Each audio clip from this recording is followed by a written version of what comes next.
అంటే మీరందరూ యూత్, మీరందరూ లవ్, బ్రేకప్స్ అందులో ఉన్నారు కాబట్టి ఇప్పుడు ఒక స్పెషల్ సెగ్మెంట్ అనమాట. ఏంటంటే మనలోనే ఒక బ్రేకప్ అయిన పర్సన్ ఉన్నాడు. తను వచ్చి తన లైఫ్ జర్నీ, తన లవర్ తో ఏమైంది, అసలు ఎందుకు గొడవ అయింది, ఎందుకు బ్రేకప్ అయింది అని చెప్పుకోవాలి అనుకుంటున్నాడు. సో అతను పిలుద్దాం, అసలు లవ్ స్టోరీ ఏంటో తెలుసుకుందాం ఒకసారి. సో తమ్ముడు ఒకసారి.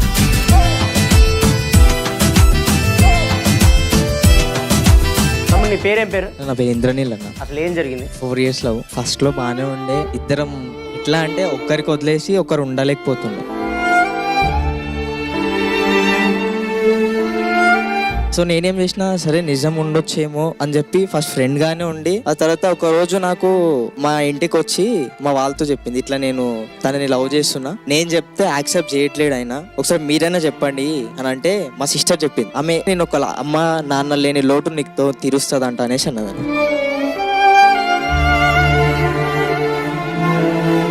SHM మోడల్ దాంట్లో ఏజెన్సీలో జాయిన్ అయ్యి ఆర్టిస్ట్ గా కూడా చేశాను. సో మోడలింగ్ చేయడం వల్ల నాతో అంటే కోలిక్స్ మోడల్స్ కానీ వాళ్ళందరూ ఉంటారని చెప్పేసి నేను వాళ్ళతో పిక్స్ తీసుకోవడం, అలా తీసుకోవడం వల్ల తనకి డౌట్ వచ్చేసి, నువ్వు ఎప్పుడు గర్ల్స్ తో ఫొటోస్ పెడతావు, ఎప్పుడు నువ్వు నీ షూట్స్ లో బిజీ ఉంటున్నావు, నీ మోడలింగ్ అంటున్నావు, అది అంటున్నావు, నువ్వు అసలు లైఫ్ లో సెట్ అవుతావో కావో, అసలు నాకు డౌట్ గా ఉంది అది ఇది అంటే, సరే నేను ఏం చేయాలి నువ్వు నమ్మాలంటే, నాకు వచ్చేసి ఈ రోజు అని చెప్పింది అన్న. నేను ఏం కూడా ఆలోచించలేను. తన కోసం మార్నింగ్ 3 o'clock వెళ్ళి ఆమె 8 o'clock వరకు కాలేజ్కి వస్తుంది. ఆ టైం వరకు వెయిట్ చేసి తన కార్లో తీసుకెళ్లి ఒక చిన్న టెంపుల్లో పెళ్లి చేసుకున్నాను. అప్పుడు ఎట్లా అంటే అది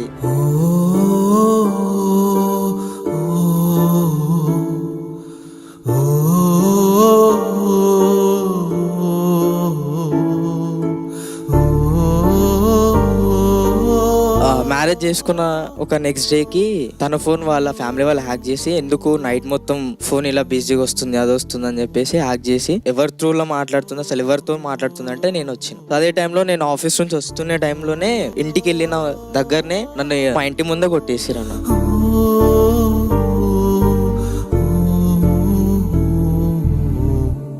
ఆ తర్వాత తన కోసం అని చెప్పి 3 months హాస్పిటల్లో ఉన్నా. నాకు ఒక చిన్న కాల్ చేసి, నువ్వేమన్నా చేసుకో, నేను నీకోసం ఇంకా వెయిట్ చేస్తా, నువ్వు మంచిగా అయ్యి నా కోసం రా, నువ్వు నీకోసం ఎప్పటికీ వెయిట్ చేస్తా లైఫ్ లాంగ్ అని చెప్పింది అన్న. మా వాళ్ళు నాకు సర్జరీ చేయించి ఆ తర్వాత రెస్ట్ తీసుకొని మళ్ళీ నేను క్యూర్ అయ్యి వచ్చేసరికి తను వాళ్ళ బావతో.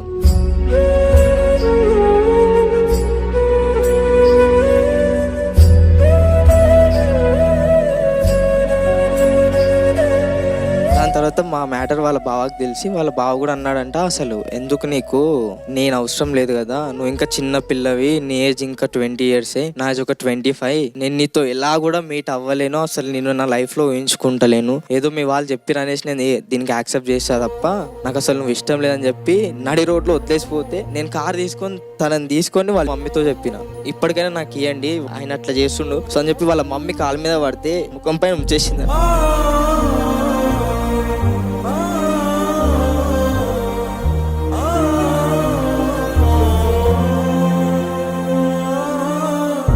నా ఫ్యామిలీకి వదిలేసి నేను ఒక 3 months బయటకు వెళ్ళిపోయినాను. నన్ను నేను మోటివేట్ చేసుకొని మళ్ళీ వచ్చిన తర్వాత ఒక అబ్బాయితో కనిపించింది.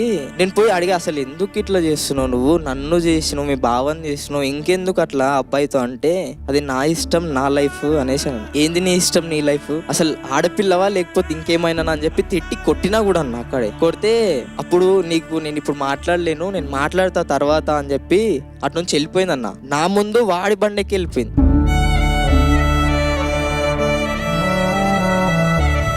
వాళ్ళ ఇంటికి వెళ్ళిన తర్వాత నాకు కరెక్ట్ 6 o'clock కాల్ చేసి నైట్ 12 వరకు మాట్లాడింది అన్న. అసలు ఏం జరిగింది, నువ్వు ఏం స్టోరీలు చెప్పకోనంటే, నీ ఫ్రెండ్స్ చెప్పిరు నువ్వు చచ్చిపోయినావు అని చెప్పిరు అని చెప్పారు.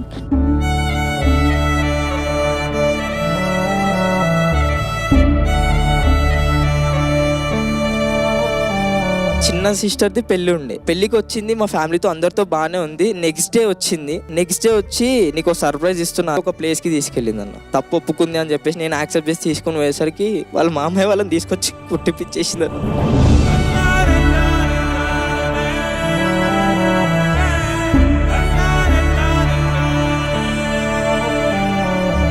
అప్పుడు ఇంకా బ్లాక్ మెయిల్ చేసిండు, అది చేసిండు, నా ఫొటోస్ మాఫింగ్ చేసి ఇన్స్టాలో పెడుతున్నా చెప్పి బతలం లేపిన.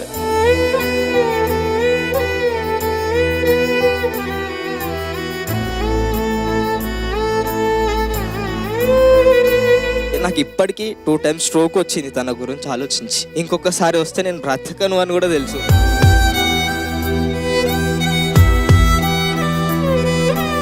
సారీ అక్క, నీకు తెలీదు, నేను ఈ స్టేజ్ నుంచి చెప్తున్నా 2 times స్ట్రోక్ వచ్చింది. అదే నీకు 1 time వచ్చిందనే తెలుసు. ఇంకొకసారి వస్తే నేను బ్రతకను.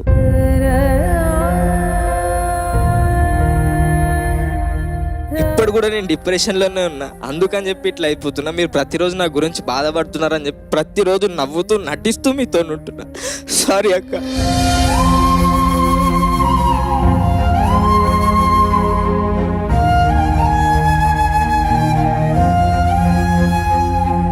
తమ్ముడు, నేను చెప్పే అంత టోన్ కాదు కానీ నేను చెప్తున్నాను విను. ప్రతి సక్సెస్ఫుల్ పర్సన్ వెనకాల ఒక పెయిన్ లవ్ స్టోరీ ఒకటి ఉంటుంది. సో ప్రతి ఒక్కరు ఆ స్టేజ్ నుంచి వచ్చిన ఉంటారు. సో తప్పకుండా నువ్వు అనుకున్నది చేయి, తప్పకుండా సక్సెస్ అవుతావు. ఇది తీసేసే మైండ్ లో. బ్లెస్సింగ్స్ ఉంటే నేను ఇండస్ట్రీలో ఒక మంచి ఆర్టిస్ట్గా ఎదగాలని ఉందన్న. మీ అందరి సపోర్ట్ నాకు ఎప్పుడు ఉండాలని కూడా నేను కోరుకుంటున్నాను.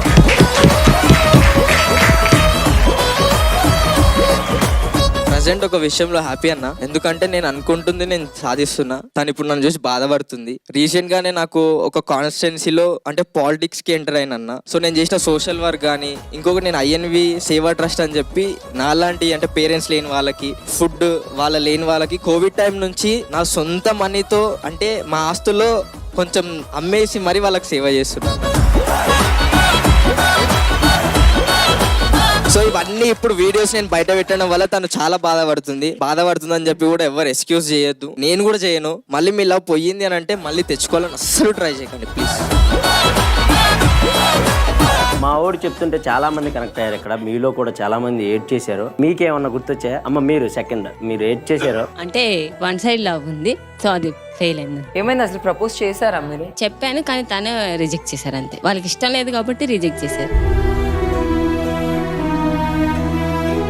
ఒక్కటి మాత్రం చెప్తా, ప్రియ అంటే ప్రేమించడం, మా అంటే మరణించడం కాదు. 2 మనస్సులు కలుస్తేనే ప్రేమ. ఇది మాత్రం పక్కా గుర్తుపెట్టుకోండి. నేను అనుకున్న అమ్మాయి నన్ను వదిలేసి వెళ్ళిపోయింది. నా ఎంబడి పడ్డ అమ్మాయి నేను 2 రోజులు పట్టించుకోలేదు. సో తన లవ్ నేను యాక్సెప్ట్ చేసినాను. మా ఇంట్లో వాళ్ళు ఒప్పుకోరు, 2 ఫ్యామిలీస్ ఒప్పుకున్నాయి. సో స్టిల్ ఇప్పుడు మ్యారేజ్ చేసుకున్నాం. So happy.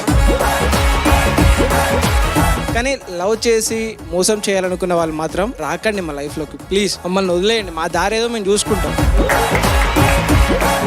లాస్ట్ ఒకటి చెప్తా, అమ్మాయి ప్రేమ కన్నా అమ్మ ప్రేమ ఎంతో గొప్పది. అది అర్థం చేసుకోండి మీరు. తమ్ముడు ఏం కాదు, నువ్వు మంచిగా సక్సెస్ అవుతావు, నువ్వు అనుకున్నవన్నీ చేస్తావు. ఓకేనా?